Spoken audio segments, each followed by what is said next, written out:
We're very happy right now to be joined by Rabbi David Rosen, who was the Chief Rabbi of Ireland and is the International Director of Interreligious Affairs for the AJC. Thank you so much, and it's so nice to meet you right here at this very important location. Of my namesake. Of your namesake, there you go. So it's almost like you built this retaining wall. There you are.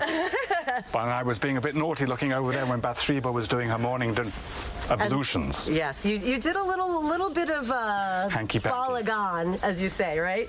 So first, let's start by explaining this area and why it's so meaningful to be here, as we're talking about Shavuot. Well, history, in a sense, Jewish collective history begins here because we were disparate tribes, and it was David who united us, who created, if you like, the United Tribes of Israel, and solidified that unity around this location where he established as his, if you like, HQ. This is the city of David. This was a Jebusite citadel, and it was impregnable because we have a natural inverted cone coming out of the earth here, which you simply can't get in through natural means, and it was all the powers could not conquer it. And it looks like, if we understand the book, the narrative in the book of Samuel correctly, that with his hand-picked commandos, David came in through the water shaft underneath and came inside and conquered it and established this as the center and ultimately the place that would unite all the tribes of Israel as one unit. Who would imagine? And still to this day, I mean, it's talked about it, and no one knows how he did it. No one knows exactly, but as I say... Other than God, right? Other than somehow it was meant to be, right? But it seems, as I say, that basically the water shaft was the way he got in, because this was why this citadel was impregnable, because you couldn't starve it or cause drought by isolating it, because it had its own internal water source.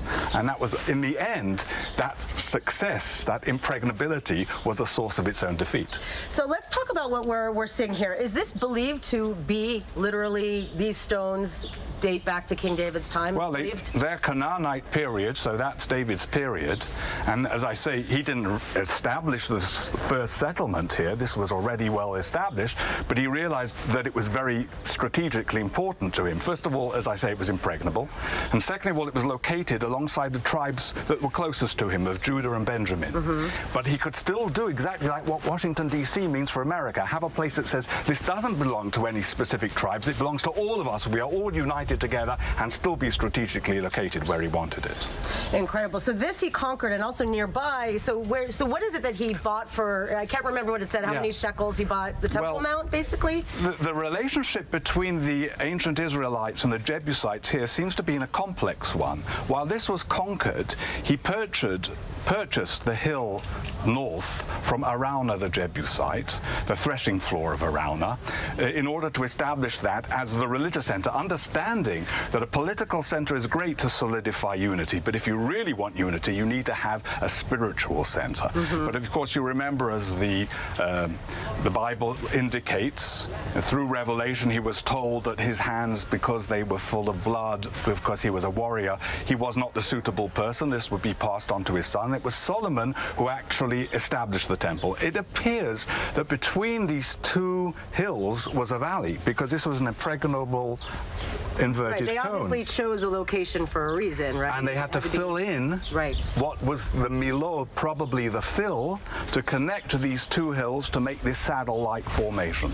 So do you find, I know you've been at this a long time. You lived in the UK. I know you were knighted by the Queen. I live here. But you were knighted by the Queen, even though we don't call you sir, we call you Rabbi. But do you find in the various countries that you've lived, even before being here at this time with this very important role that you have, do you feel that there is a shift of people wanting, religious leaders really wanting to come together and create a new world? It's incredible.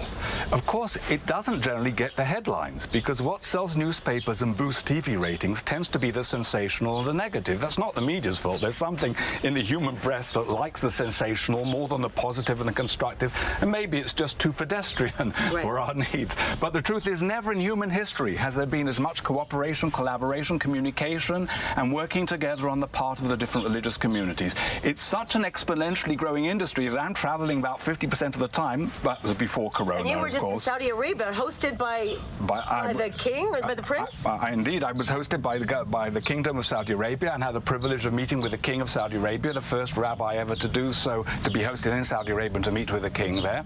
And that's another... Did you talk about Jerusalem with him? Or you are getting there gently? You don't want to come on too strong? I was there as part of an interfaith delegation, and we are a body of 9 people who actually are the leadership of the Center for Interfaith and Intercultural Collaboration and Dialogue established by Saudi Arabia, which is actually based in Vienna because it was established together with Austria and Spain and the Holy See. And to endorse the fact that an Israeli rabbi is on the board of a center initiated by Saudi Arabia is not a small thing. And we were invited by the government of Saudi Arabia to express their thanks, and that's what the king wanted to speak to us about, and it was a fascinating conversation. But because there are 9 of us and there's a chairman who was the main spokesman, the amount of real communication was only a couple of sentences, so it wasn't a serious conversation, but it was symbolically enormously significant. Enormous. And just before that, 2 weeks before that, AJC, we had taken the most important, if you like, bureaucratic position, incumbent of bureaucratic position in the Muslim world to Auschwitz. Dr. Mohammed Al-Isa, the Secretary General of the Muslim World League, based in Mecca, who led a Muslim delegation to Auschwitz, where he condemned Holocaust denial and affirmed the importance to understand the enormity of that trauma and of the importance of Jews and Muslims and Christians collaborating and working together to make a more peaceful world. It really is just incredible. Who would think that we would be alive to be able to witness these things happen? Rabbi David Rosen, thank you so much for this enlightening conversation, and I feel so blessed to be here with you right here at this very special place historically. Thank you very much. Don't go anywhere, everybody. We'll be right back after the break, right here from the City of David.